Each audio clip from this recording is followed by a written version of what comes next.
Capítulo 4. Diagnosis.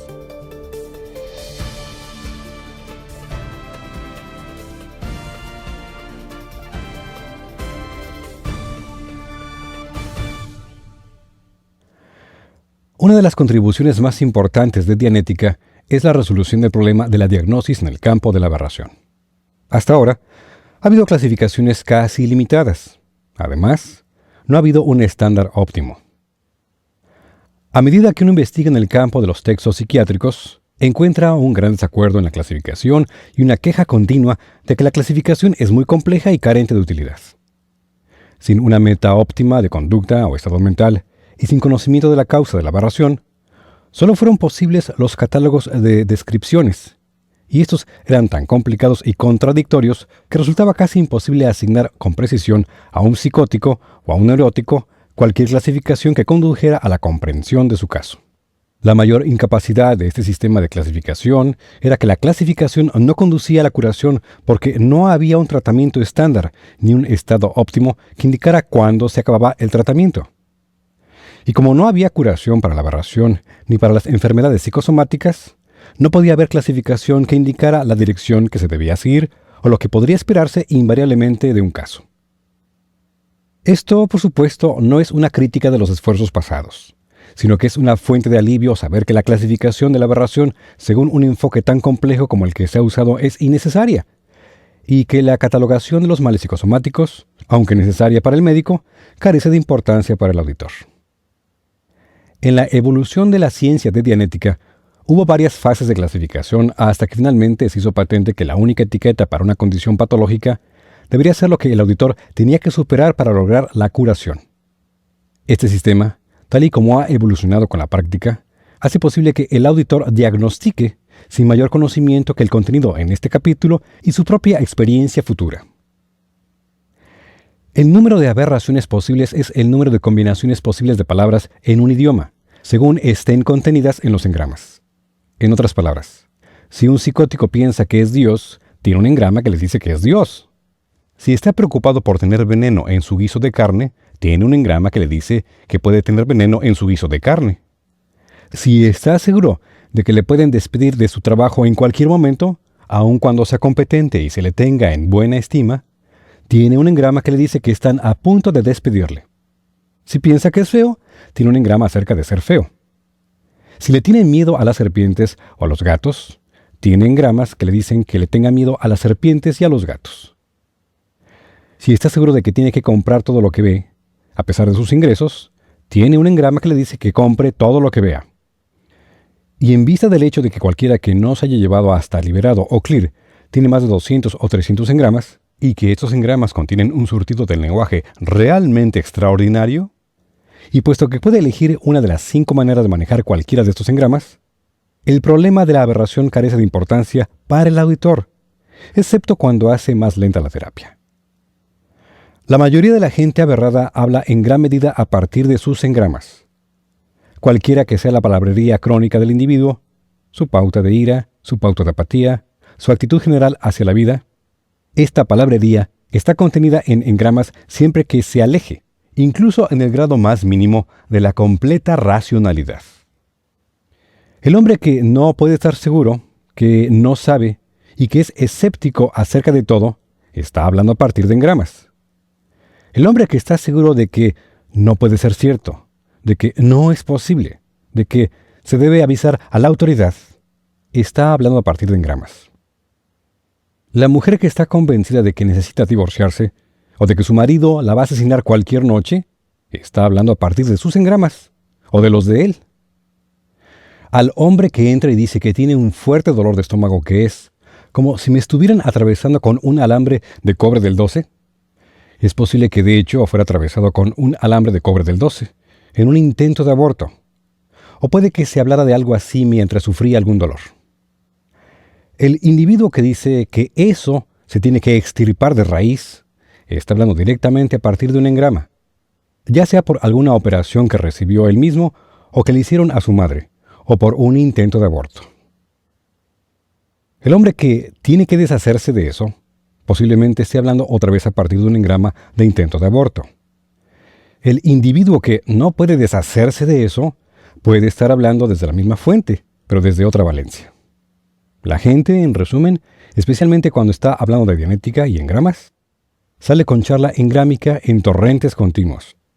Normalmente, no son conscientes de que las cosas que dicen son dramatizaciones menores de sus engramas, y suponen que ellos mismos han llegado a esas conclusiones o bien piensan esas cosas. La suposición y la explicación son solo pensamiento justificado. El analizador ejecuta su deber de garantizar que el organismo tenga razón, sin importar lo estúpidamente que esté actuando. El auditor puede estar seguro, especialmente cuando esté hablando de dianética, de que va a escuchar un montón de contenido engrámico, porque el discurso de la mente reactiva generalmente tiene lugar en lenguaje que ella misma contiene. Recuerda que la mente reactiva solo puede pensar según esta ecuación: A es igual a A es igual a, en la que las tres A's pueden significar un caballo, una palabrota y el verbo escupir. Escupir es lo mismo que caballos, y es lo mismo que Dios. La mente reactiva es un Simón Simplón muy entusiasta, pisando con mucho cuidado cada pastel. Así, cuando se le dice a un hombre que tiene que borrar el contenido del banco reactivo, puede que diga que está seguro de que si lo hiciera perdería toda su ambición. Puedes estar seguro, y que fácilmente se comprueba esto en la terapia y cómo se sonrojan algunos preclears, de que tiene un engrama que puede ir así: golpe o sacudida prenatal. Padre: maldita sea, Inés, tienes que deshacerte de ese maldito bebé. Si no lo haces, nos vamos a morir de hambre. No me lo puedo permitir. Madre: ay, no, no, no. No puedo deshacerme de él. No puedo, no puedo, no puedo. De verdad. Yo le voy a cuidar, créeme. Voy a trabajar y a trabajar como un burro y voy a mantenerlo. Por favor, no me hagas deshacerme de él. Si lo hiciera me moriría. Perdería la cabeza. No tendría ninguna esperanza. Perdería todo mi interés en la vida. Perdería mi ambición. Por favor, déjame conservarlo. Qué común es ese engrama, y qué sincero, racional y serio puede ser un aberrado al apoyar la conclusión que acaba de idear la computación de que si se deshace de ello, perderá la cabeza y su ambición y quizá incluso muera. En el momento de escribir esta obra, la mayoría de los engramas que se encontrarán en adultos vienen del primer cuarto del siglo XX. Este fue el periodo de «Ajá, Jack Dalton, al fin te tengo en mis manos». Fue el periodo de «Sangre y arena, y te da vara». Fue el periodo del whisky clandestino y del sufragio femenino. Abarcó los días de la juventud ardiente y de «Ahí vienen los yanquis», y fragmentos de esta naturaleza exigirán acción en los bancos de engramas. Los auditores de dianética han sacado pasajes completos de la gran obra teatral El borracho, de engramas prenatales. No como una pieza de cómica cursilería, sino como un sincero y apasionado esfuerzo de mamá por reformar a papá. Superdramón, melodramón. Y no solo eso, sino también tragedia. La resaca de los alegres 90, cuando la mujer de la vida alegre apenas comenzaba a ser libre, y Carrie Nation salvaba al mundo a expensas de los cantineros, será un menú habitual en los engramas que se encuentran en los adultos de hoy. Los clichés y las absurdidades de ayer se transforman, bastante trágicamente, en las órdenes engrámicas de hoy. Por ejemplo, se encontró que un joven muy taciturno tenía como motivo central de su mente reactiva las históricas vacilaciones de Hamlet sobre ser o no ser, esa es la cuestión. Mamá, que era lo que estos auditores a los que les gusta expresarse coloquialmente llaman una chiflada, lo había obtenido por contagio de un padre actor, cuyo fracaso en convertirse en un Barrymore le había llevado a la bebida y a pegar a su mujer, y nuestro joven se pasaba las horas sentado en una apatía taciturna, cavilando sobre la vida. Su psicosis se clasificaba simplemente como joven apático. La mayor parte del contenido engrámico se compone meramente de clichés y tópicos y crisis emocionales de mamá o papá. Pero el auditor conseguirá sus momentos, y cuando de pronto se entere de ellos, el preclear conseguirá sus carcajadas. En otras palabras, la aberración puede ser cualquier combinación de palabras contenidas en un engrama. Así pues, clasificar por aberración no solo es completamente imposible, sino completamente innecesario. Después de que un auditor haya recorrido un caso, estará mucho más capacitado para apreciar esto. En cuanto a los males psicosomáticos, según se les clasifica en un capítulo anterior, Estos dependen también de combinaciones de palabras accidentales o intencionales, y de toda la variedad posible de lesión, fluido y crecimiento desequilibrados. Está muy bien llamar tendinitis a un dolor vago, pero es más probable y acertado que se trate de una caída o lesión prenatal. El asma se origina casi constantemente en el nacimiento, así como la conjuntivitis y la sinusitis. Pero aun cuando estos puedan suceder en el nacimiento, generalmente existe antecedente prenatal. Por tanto, puede decirse que sea lo que le duele a un hombre o a una mujer, es de importancia menor para el auditor, excepto para utilizar la enfermedad crónica del paciente con el fin de localizar la cadena de engramas de compasión. Y todo lo que el auditor necesita saber sobre esa enfermedad es que al paciente le duele algún área del cuerpo. Eso, para el auditor, es suficiente para una diagnosis psicosomática. Resulta que el grado de aberración y el grado de enfermedad psicosomática no son los factores reguladores que establecen cuánto tiempo puede llevar un caso.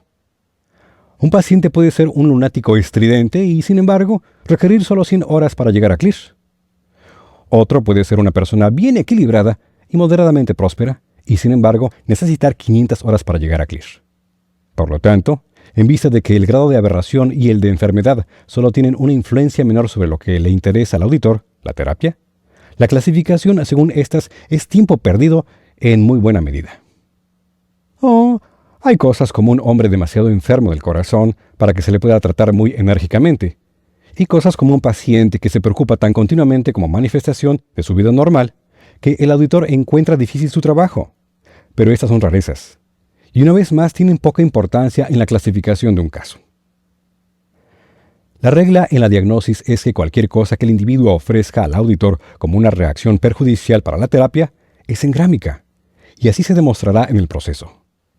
Cualquier cosa que estorbe al auditor en su trabajo es idéntica a cualquier cosa que esté estorbando al paciente en su pensar y en su vivir. Piensen en ello de este modo. El auditor es una mente analítica, la suya propia, enfrentándose con una mente reactiva, la del preclear. La terapia es un proceso de pensamiento. Cualquier cosa que preocupe al paciente también le preocupará al auditor. Cualquier cosa que le preocupe al auditor también le ha preocupado a la mente analítica del paciente. El paciente no es toda una mente analítica. De vez en cuando, el auditor se encontrará con un paciente que no hará más que insultarle y, sin embargo, cuando llega la hora de la cita, ahí está, ávido por continuar la terapia. O bien el auditor puede encontrarse con una paciente que le dice lo inútil que es todo el procedimiento y cómo detesta que se le dé tratamiento y, sin embargo, si le dijera, muy bien, dejaremos de trabajar, ella entraría en un rápido declive. La mente analítica del paciente quiere hacer lo mismo que está tratando de hacer el auditor, es decir, luchar para penetrar en el banco reactivo. Por lo tanto, cuando el auditor encuentra oposición, teorías contrarias acerca de genética, crítica personal, etc., no está escuchando datos analíticos, sino engramas reactivos. Y debería proceder tranquilamente y seguro de ese conocimiento. Porque las dinámicas del paciente le ayudarán en todo lo posible, siempre y cuando el auditor sea un aliado en contra de la mente reactiva del preclear, más que un crítico o un atacante de la mente analítica del preclear. Aquí tenemos un ejemplo. En Reverie, área básica prenatal. Preclear, creyendo que se refiere a genética. No sé, no puedo recordarlo. No dará resultado. Sé que no va a dar resultado. Auditor. Técnica repetitiva descrita más adelante. Repasa eso, di. No dará resultado. Preclear. No dará resultado, no dará resultado, no dará resultado, etcétera, etcétera. ¡Ay! Me duele el estómago. No dará resultado, no dará resultado, no dará resultado. Risa de alivio. Esa es mi madre. Está hablando sola. Auditor. Muy bien. Obtengamos el engrama completo. Comienza desde el principio. Preclear. Citando el recuerdo con somáticos, dolores. No sé cómo hacerlo. No puedo recordar lo que me dijo Becky. No puedo acordarme. Oh, estoy tan desanimada. No dará resultado así. No dará resultado. Ojalá supiera lo que me dijo Becky, pero no puedo acordarme. Oh, ojalá. Oye, ¿qué ha metido aquí? Vaya, maldita sea. Eso empieza a quemar. Es un irrigador vaginal. Oye, sácame de aquí. Tráeme a Timo presente. Eso quema de verdad. Auditor. Vuelve al principio y repásalo otra vez. Recoge cualquier dato adicional con el que puedas contactar. Preclear. Repite el engrama encontrando todas las frases viejas y algunas nuevas, más algunos sonidos. Lo relata 4 veces más, reexperimentándolo todo. Comienza a bostezar. Casi se queda dormida. La inconsciencia saliendo. Se reviva y repite el engrama 2 veces más. Luego comienza a reírse de ello. El somático se ha ido. De repente el engrama se ha ido. Se ha rearchivado y no puede descubrirlo otra vez. Está muy satisfecha. Auditor. Ve al siguiente momento más antiguo de dolor o malestar. Preclear.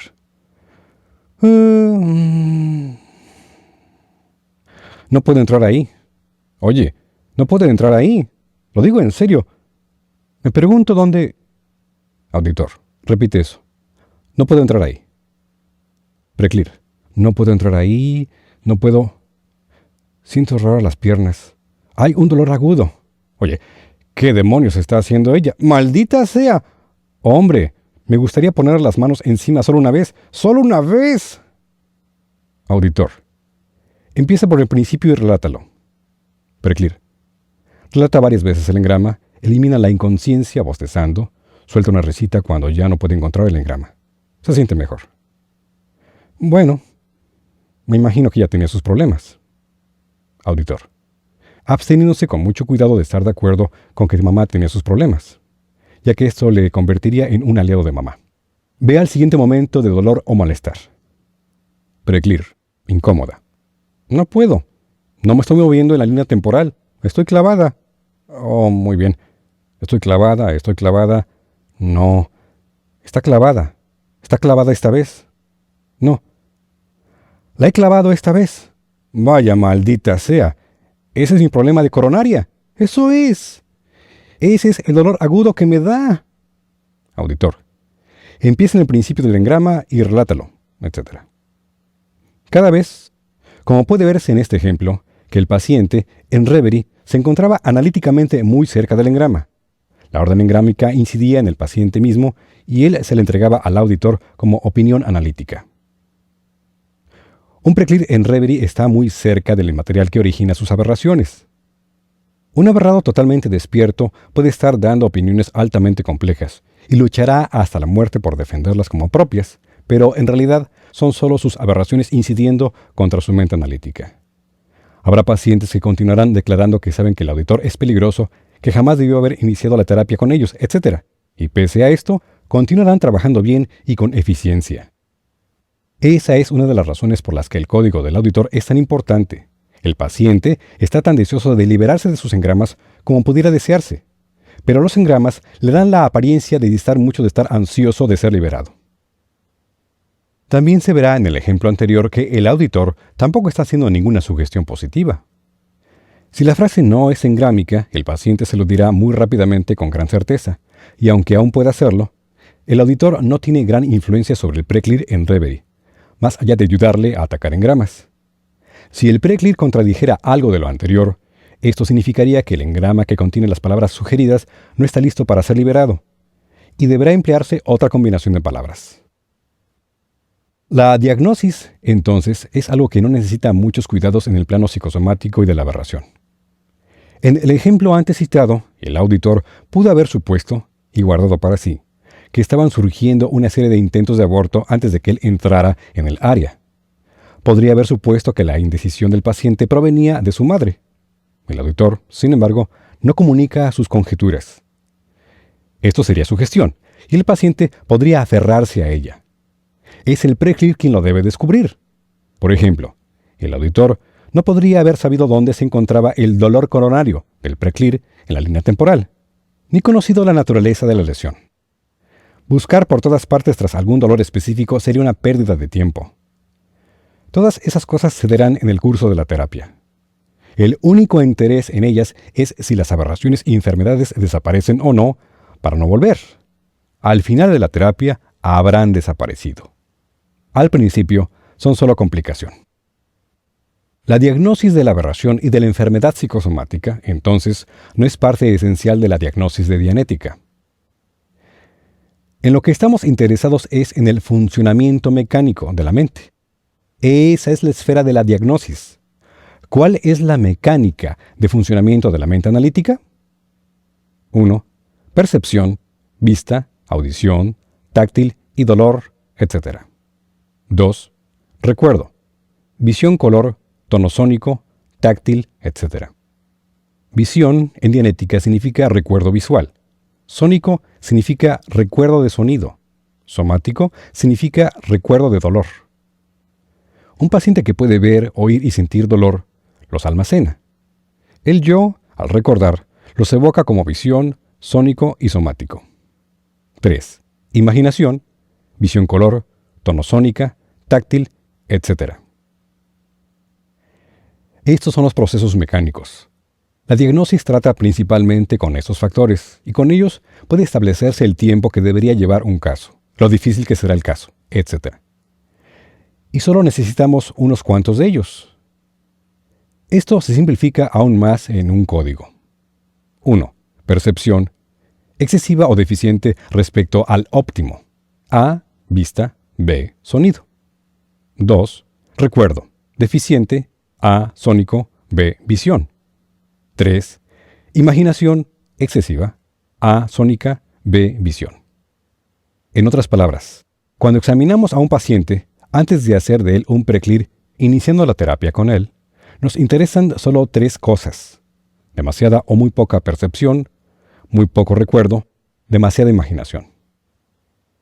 En percepción, queremos decir lo bien o lo mal que puede oír, ver y sentir. En recuerdo, queremos saber si puede recordar mediante sónico, oyendo, visión, viendo, y somático, sintiendo. En imaginación queremos saber si recuerda sónicos, visiones o somáticos en exceso. Aclaremos esto al máximo. Es muy sencillo, no es complejo y no requiere de un gran examen. Pero es importante y determina la duración de la terapia. No hay nada de malo en una imaginación activa, siempre y cuando la persona sepa que está imaginando. La clase de imaginación que nos interesa es la que se usa para hacer Dubin sin saberlo. Y solo esa clase. Una imaginación activa, el paciente sabe que es imaginación, es para él un atributo sumamente valioso. Una imaginación que sustituye al recuerdo es muy dura en la terapia. La ceguera y la sordera histéricas, a la vista, y la audición amplificadas son útiles en la diagnosis. Lo primero, la ceguera histérica, significa que el paciente tiene miedo de ver. La sordera histérica significa que tiene miedo de oír. Estas requerirán de considerable terapia. Igualmente, la vista amplificada y el oído amplificado, aun no siendo tan malos como la ceguera y la sordera, son un índice de lo asustado que está realmente el paciente, y a menudo es un índice directo del contenido prenatal en cuanto a violencia. Si el paciente teme ver con sus ojos u oír con sus oídos en tiempo presente, puedes estar seguro de que en sus antecedentes hay mucho que le asusta, porque estas percepciones verdaderas no se desactivan fácilmente. Si el paciente salta cuando hay sonidos y se sobresalta por cosas que ve o se desconcierta mucho ante estas cosas, puede decirse que sus percepciones están amplificadas, lo que significa que su banco reactivo contiene gran cantidad de etiquetas de muerte. Los recuerdos que nos interesan en la diagnosis son solo los que están por debajo del óptimo. Cuando son excesivos respecto al óptimo, son en realidad un Dubin de imaginación en lugar del recuerdo. El recuerdo, por debajo, y la imaginación, excesiva, son en realidad, pues, un solo grupo, pero para mayor sencillez y claridad los mantenemos aparte. Si el paciente no puede oír sonidos o voces en incidentes pasados, entonces no tiene sónico.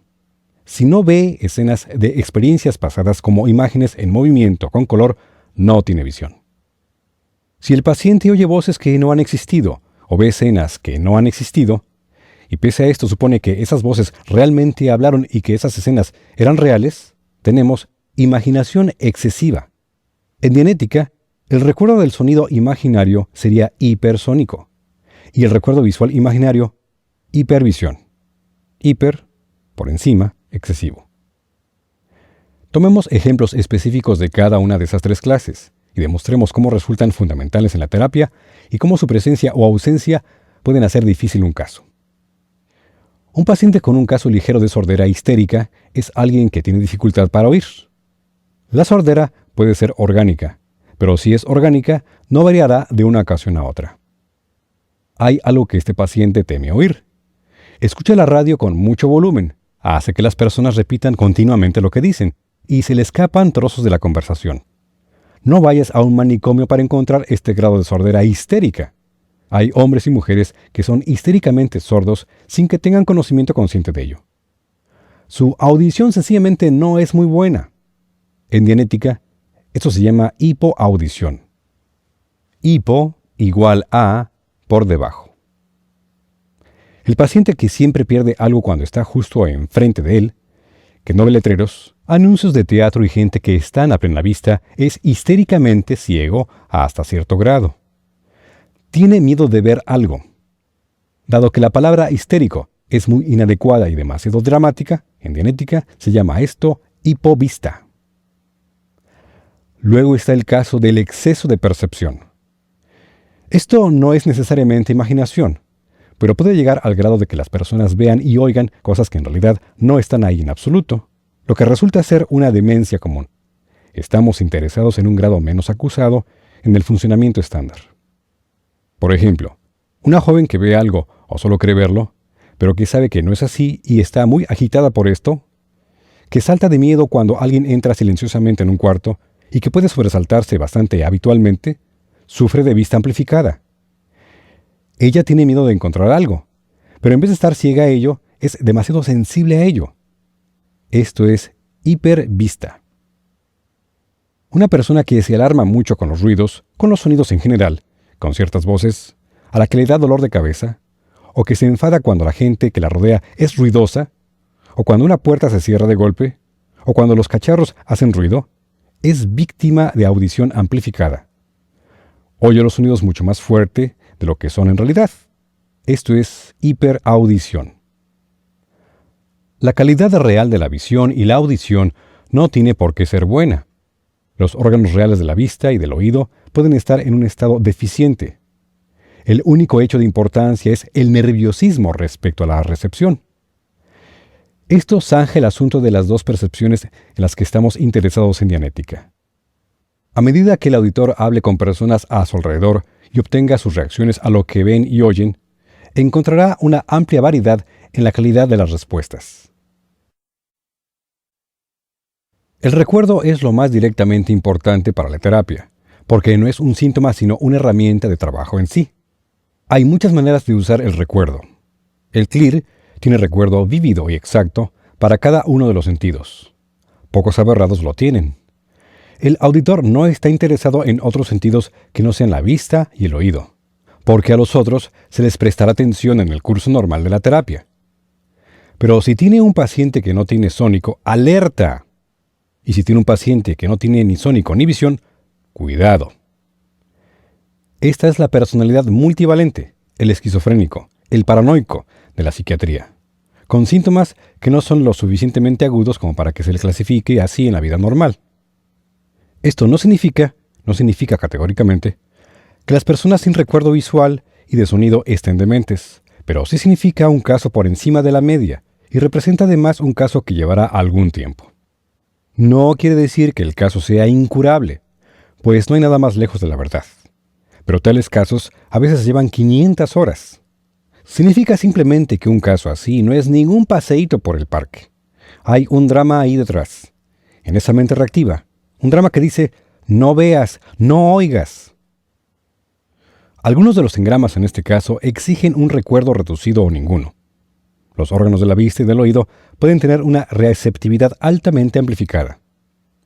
Esto no significa que algo deba andar mal en la forma en que esta persona percibe y registra las ondas del sonido y de la luz.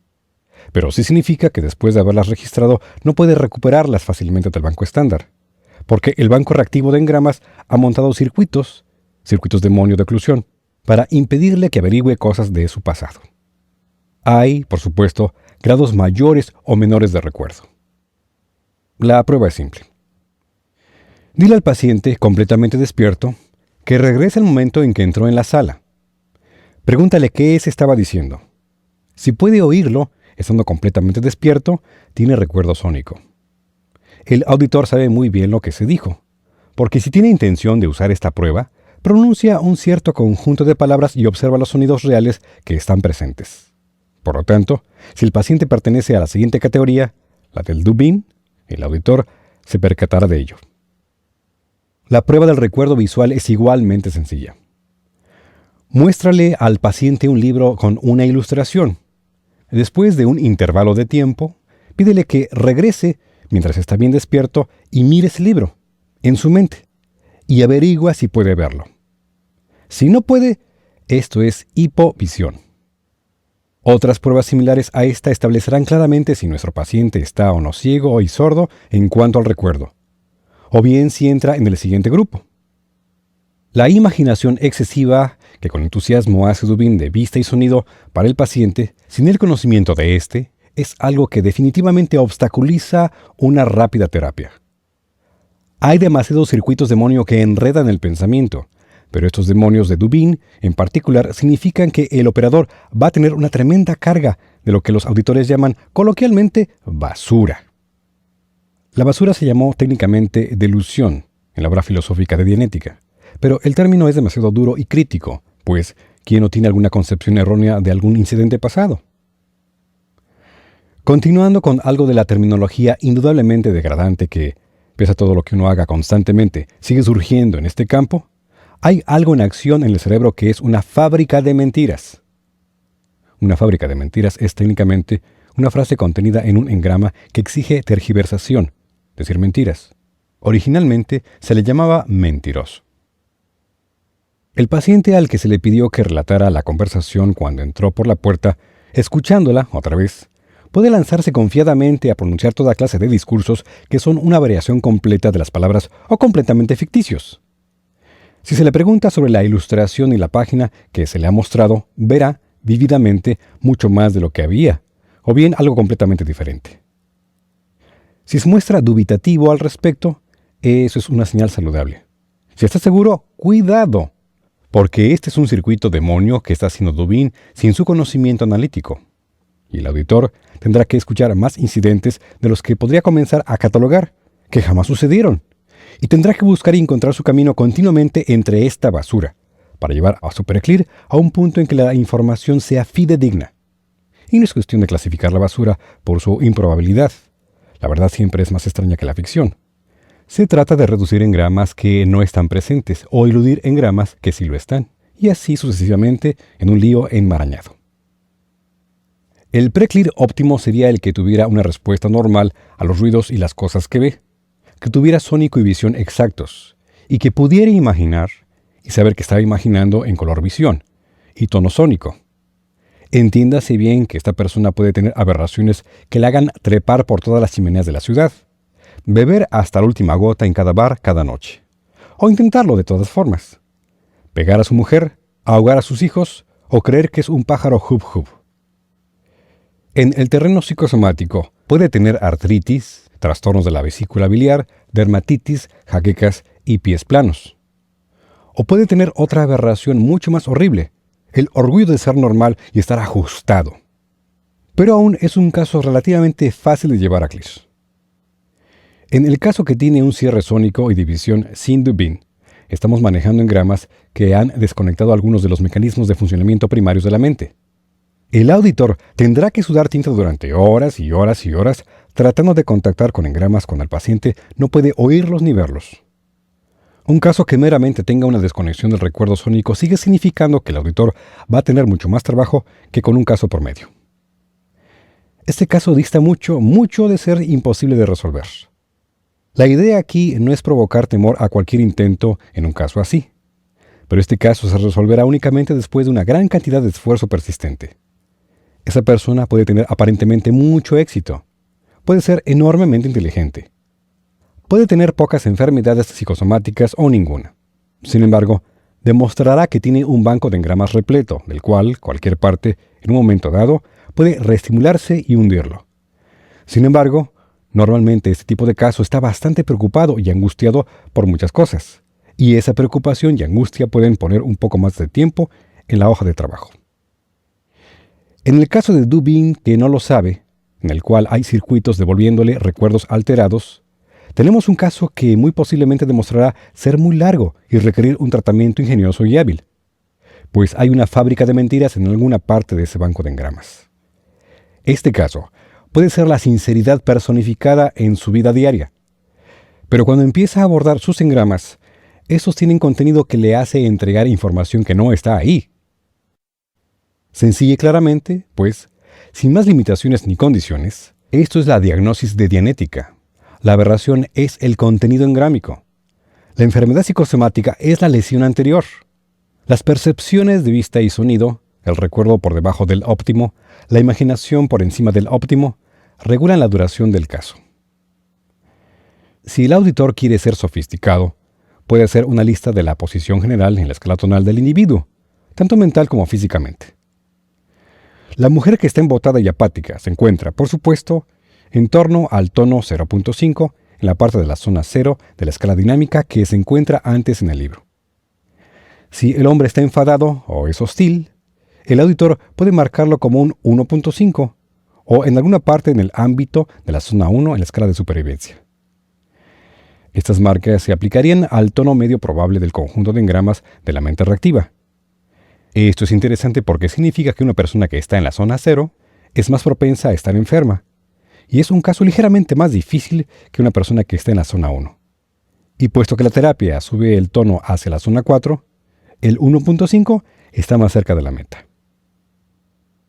Es difícil estimar el tiempo en la terapia. Como se menciona anteriormente, tiene diversas variables, como son la destreza del auditor, los elementos reestimulativos en el entorno del paciente y la pura cantidad de engramas.